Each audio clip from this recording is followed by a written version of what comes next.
Hello mga kasens! Good evening Philippines! Hello Georgia!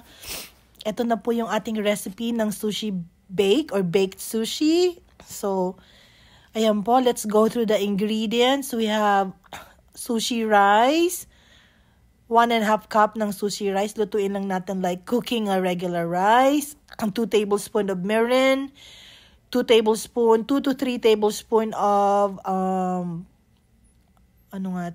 sesame oil, 2 cups of imitation crabs, tapos 2 cups din ng salmon. Niluto ko lang po yan, in-air fry ko lang yung salmon. Pagsamasamahin lang.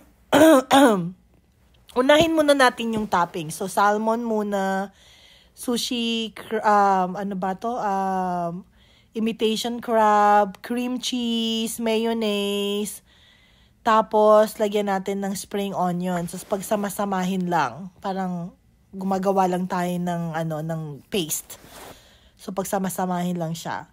Tapos, pagka okay na yan, set aside mo. Tapos, kunin mo na yung rice na nilagyan mo ng mirin at saka sesame oil. Pag kulang pa, pwede mong lagyan ng mas madaming mayonnaise. QP mayonnaise pang ginamit ko dyan. Tapos cream cheese din. Regular cream cheese. Kahit wag lang yung flavored na cream cheese. So, kahit anong brand pwede. So, iniintay ko lang na mag-binding para malagay natin sa ibabaw ng kanin. Ayan, sinasabi ko dyan na 2 to 3 tablespoon ng mirin or rice wine, 2 to 3 tablespoon ng sesame oil. Ayan. So, dahil nalagay na natin na paghalo-halo na natin yung topping, pwede na nating ilagay sa ibabaw ng kanin natin. Hindi ko na ginamit yung audio habang nagre-record ako kasi para ma-edit ko yung video. Para medyo maikli lang. So, ilalagay mo lang siya para ka lang naglalagay ng topping sa... Madali lang. Ipa-flatten mo lang yung iyong toppings. Naglagay din ako ng roasted na seaweed dun sa in-between. Tapos, pag nalagyan mo na lahat ng toppings, yung ibabaw ng kanin.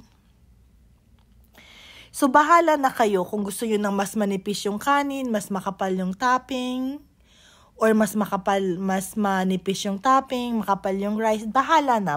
Basta yung equal amount, mas maganda siguro. Kasi masarap yung kinalabasan, equal amount nung okay lang yung kapal ng kanin, okay din lang yung kapal ng topping ng salmon at saka ng imitation crab. Tapos parang kunyari may decoration din ng mayonnaise. Ayan. Tapos lagyan mo dun sa ibabaw. Once again, merong nilalagay sa ibabaw, hindi lang ako nakabili. So gumawa na lang ako ng paraan. Nilagyan ko na lang ng crushed na seaweed, roasted seaweed. And then bake it at 350 for 35 minutes. So ayan na yung kinalabasan niya. Ang sarap po talaga niyan. Ang gandang tingnan, hindi masyadong brown, pero kakainin mo siya, gagamitan mo din siya ng roasted seaweed. So ayan, taste test na tayo. Hiting-hiti na ako dyan kasi kakain na. Ang sarap po. This is my first time making baked sushi or sushi bake.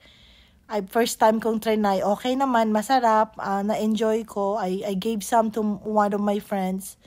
Ang sarap daw. So, siguro uulitin natin. Ayan, medyo mainit dyan eh. Nung tinikman ko yan, medyo mainit siya. So, palamigin nyo muna bago nyo tikman. So, inulit ko ulit. Ang sarap niya talaga. Pwede nyo siyang lagyan ng sriracha on top, pero ako okay na sa akin. Palamigin mo muna. Tapos pwede rin kayong maglagay ng avocado, kung anong gusto nyong ilagay. Pwede rin siguro ng, ang tawag dyan, cucumber. Kayo nang bahala. So hanggang dito na lang po Hanggang sa muli mga kasents. Bye!